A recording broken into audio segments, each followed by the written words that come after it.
Hello student, ইগনুতে যে সমস্ত ডিস্টেন্সে পড়াশুনো চলে, ডিস্টেন্সে যে সমস্ত প্রোগ্রামগুলো চলে এবং সেই প্রোগ্রামগুলোর মধ্যে যদি কোনো রকম কোনো ফিল্ড ওয়ার্ক থাকে বা হাতে কলমে প্র্যাকটিক্যাল কাজ শেখার বিষয় থাকে, তো সেই ক্ষেত্রে ইউজিসি নেট থেকে কিছু নির্দেশিকা জারি করা হয়েছে। সেই সম্পর্কিত বিষয়গুলোকে আমরা জেনে নেব। তো ফার্স্ট আমি তোমাদেরকে ইকোনমিক টাইমসের একটা নিউজ দেখাবো এবং সেই নিউজটাতে কি লেখা রয়েছে একদম পরিষ্কারভাবে সুন্দর করে আমি তোমাদেরকে বুঝিয়ে দেব। তো ফার্স্ট দেখো, এই যে এই নিউজটা বেরিয়েছে কবে, 26শে মার্চ 2026 সালে। দিস ইগনুর degree may not be valid under new UGC guidelines, what students need to no.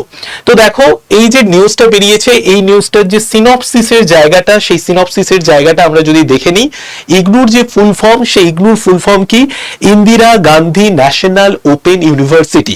এই ইন্দিরা গান্ধী ন্যাশনাল ওপেন ইউনিভার্সিটিতে বিভিন্ন ডিস্টেন্সে কিন্তু কোর্স করানো হয় এবং ডিস্টেন্সে এমএ করার পর সেই ডিস্টেন্সে এমএ করার পর কিন্তু সেই সাবজেক্টের ওপর নেটের পরীক্ষায় বসা যায়। এইবার দেখো, সেভারেল হেলথ কেয়ার এবং অ্যালাইড সায়েন্স প্রোগ্রামের ওপর কিন্তু বেশ কিছু প্রোগ্রামে ইগনু থেকে ভর্তি নেওয়া হচ্ছিল এবং সেই প্রোগ্রামগুলোতে কিন্তু ফিল্ড ওয়ার্ক রয়েছে বা হাতে কলমে কাজ শেখার বিষয় রয়েছে। তো সেক্ষেত্রে এই সমস্ত পরীক্ষাতে এই সমস্ত প্রোগ্রামগুলো ডিস্টেন্সে এই সেভারেল হেলথ কেয়ার এবং অ্যালাইড সায়েন্স প্রোগ্রামের ওপর যারা কোর্স করছে, তারা সেই কোর্সটা কমপ্লিট করার পর ইউজিসি নেট পরীক্ষায় বসতে পারবে না, এরকমই একটা নির্দেশিকা জারি করা হয়েছে। কেন এরকম একটা নির্দেশিকা ইউজিসি থেকে জারি করা হয়েছে সেটা আমরা একদম ডিটেলসে পরপর বুঝে নেব। তো ফার্স্ট আমি যেটা তোমাদেরকে বলবো সেটা হচ্ছে, দেখো, যে সমস্ত কোর্সগুলো ইগনু থেকে, যে সমস্ত কোর্সগুলো ডিস্টেন্স এবং অনলাইন মোডে চলছে এবং যে সমস্ত কোর্সগুলোর মধ্যে একটা হাতে কলমে কাজ শেখার বিষয় রয়েছে, প্র্যাকটিক্যাল ভাবে ফিল্ড ওয়ার্কের বিষয় রয়েছে, যেরকম দেখো হেলথ কেয়ার এবং অ্যালাইড সায়েন্স প্রোগ্রামের উপর ইউজিসি নিষেধাজ্ঞা জারি করেছে। তো এই health care, allied science programme, এগুলো কিন্তু প্র্যাকটিক্যাল ট্রেনিং বা ক্লিনিক্যাল ট্রেনিং এগুলো কিন্তু রয়েছে। তো এই যে নতুন নির্দেশিকা জারি করা হয়েছে ইউজিসির তরফ থেকে, বিশেষ করে হেলথ কেয়ার, অ্যালাইড সায়েন্স প্রোগ্রামের উপর, কেন? দেখো, নতুন নির্দেশিকা অনুযায়ী ক্লিনিক্যাল এবং প্র্যাকটিক্যাল ট্রেনিং বাধ্যতামূলক এমন কোর্সগুলোতে নতুন এনরোলমেন্ট কিন্তু এই মুহূর্তে বন্ধ করা হয়েছে। 1 নম্বর। 2 নম্বর, যারা অলরেডি এই কোর্সগুলো করছেন ইগনু থেকে, তারা কিন্তু নেটের পরীক্ষায় বসতে পারবেন না, বা পরবর্তী ক্ষেত্রে তারা যদি সেই সাবজেক্টটাকে নিয়ে রিসার্চ করতে চান সেটা করতে পারবেন না। কিন্তু তারা যদি এই হেলথ কেয়ার বা অ্যালাইড সায়েন্স প্রোগ্রামের ওপর যদি নলেজ গেইন করার জন্য, নিজের যে নলেজ সেটাকে গেইন করা এবং তার সঙ্গে সঙ্গে নিজের একটা ডিগ্রিকে বাড়িয়ে রাখা, এটার জন্য তারা যদি পড়াশোনা চালিয়ে যেতে থাকেন তো চালিয়ে যেতে পারবেন। তো এটা কিন্তু অলরেডি নিষেধাজ্ঞা জারি করে এই মুহূর্তে আর নতুন কোনো স্টুডেন্টকে কিন্তু ইগনুতে হেলথ কেয়ার এবং অ্যালাইড সায়েন্স প্রোগ্রামের উপর ভর্তি নেওয়া হচ্ছে না। তো দেখো, ইগনুর পদক্ষেপ ন্যাশনাল রেগুলেটরদের নির্দেশের পর ইগনু এই যে নির্দিষ্ট কোর্সগুলো আছে সেই নির্দিষ্ট কোর্সগুলোতে কিন্তু ভর্তি প্রক্রিয়াকে বন্ধ করে দিয়েছে। নেক্সট, এবার আমরা চলে আসি যে সমস্ত কোর্সগুলো ডিস্টেন্স অনলাইনের মাধ্যমে হচ্ছে ইগনু থেকে এবং যেগুলোর মধ্যে ক্লিনিক্যাল বা প্র্যাকটিক্যাল নির্ভর কোর্স রয়েছে, সেইগুলো ইউজিসি নেট থেকে ইনভ্যালিড কিন্তু ঘোষণা করা হয়েছে। অর্থাৎ যদি কোনো প্রোগ্রাম অনলাইন বা ডিস্টেন্সের মাধ্যমে হয় ইগনু থেকে এবং সেই প্রোগ্রামের মধ্যে বা সেই কোর্সের মধ্যে প্র্যাকটিক্যাল একটা বিষয় থাকে, প্র্যাকটিক্যাল কিছু করার বিষয় থাকে বা ক্লিনিক্যাল বা প্র্যাকটিক্যাল কিছু বিষয় থাকে, তো সেক্ষেত্রে কিন্তু এই দুটো শর্ত মিলে গেলে ইউজিসি নেট এবং জেআরএফ এর জন্য এই যে ডিগ্রিটা অর্জন করছে স্টুডেন্টরা, সেই ডিগ্রিটা আর বৈধতা পাবে না। নেক্সট, এবার আমি চলে আসি। নেক্সট যেটা বলবো যে এই মুহূর্তে এমএ সাইকোলজি, এই যে প্রোগ্রামটা রয়েছে এমএ সাইকোলজি ইগনু থেকে, তো সেই এমএ সাইকোলজি এই প্রোগ্রামে কিন্তু নতুন আবেদন এই বছর MA সাইকোলজি প্রোগ্রামে জমা পড়ার নতুন আবেদন হচ্ছে 17,000-এর উপরে, যেটা কিন্তু এই মুহূর্তে এখনো পর্যন্ত কিন্তু বাতিল করা হয়েছে। একজন রেণুকা বলে একজন 42 বছর বয়সী স্কুল শিক্ষিকার গল্প আমরা দেখতে পেয়েছি। তো দেখো, উজ্জয়িনীর 42 বছর বয়সী স্কুল শিক্ষিকা রেণুকা, তিনি তার একটি ডিগ্রিকে বাড়িয়ে রাখতে চেয়েছিলেন। ইগনু থেকে তিনি সাইকোলজিতে MA করছিলেন এবং সাইকোলজিতে MA তে তিনি কিন্তু অলরেডি ভর্তি হয়ে যান। প্রথম বর্ষের জন্য তিনি 9,000 টাকা জমা দেন এবং অনলাইনে ডিস্টেন্সে যেরকম ক্লাস হয় সেরকম কিন্তু অনলাইন ক্লাসও তিনি করেছেন।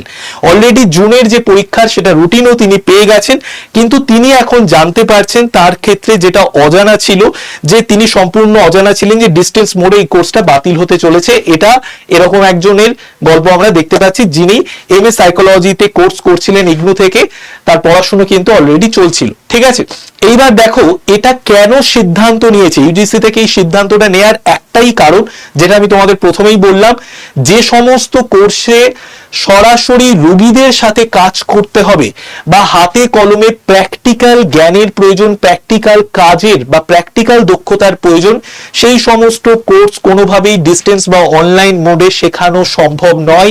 এক্ষেত্রে ওই যে কোর্সটা একটি স্টুডেন্টকে শেখানো হচ্ছে, সেই কোর্সটার যে গুণগত মান এবং পরবর্তীতে ওই কোর্সটার ভিত্তিতে সে যে কাজটা করবে তার পেশাদারিত্বকে বজায় রাখা নিয়ে কিন্তু একটা কোশ্চেন চিহ্ন দেখা যেতে পারে। তো তার জন্যই কিন্তু ইউজিসি এই রকমের একটি নির্দেশিকা জারি করেছে। ওকে, তো যদি কোনো কোর্স অফলাইন মোডে হয়, রেগুলার কোর্স হয় এবং তার মধ্যে প্র্যাকটিক্যাল কোনো ওয়ার্কের কাজ থাকে, ডেফিনেটলি সেটা তো ইউজিসি বৈধতা দেবে। কিন্তু কোনো কোর্স যদি ডিস্টেন্স বা অনলাইন মোডে হয় এবং সেখানে যদি ক্লিনিক্যাল বা প্র্যাকটিক্যাল ট্রেনিং এর ব্যবস্থা থাকে, তো সেক্ষেত্রে কিন্তু ওই কোর্সটাকে কিন্তু গণ্য করা হবে না ইউজিসি নির্দেশিকা অনুযায়ী। ঠিক আছে, আচ্ছা নেক্সট এবার দেখো ভিপি রূপম, যিনি register IGNOU register VP Rupam, তিনি কি বলেছেন। তিনি বলেছেন একাডেমিক কাউন্সিলের অনুমোদন নিয়ে কোর্সগুলোকে চালু করা হয়েছিল।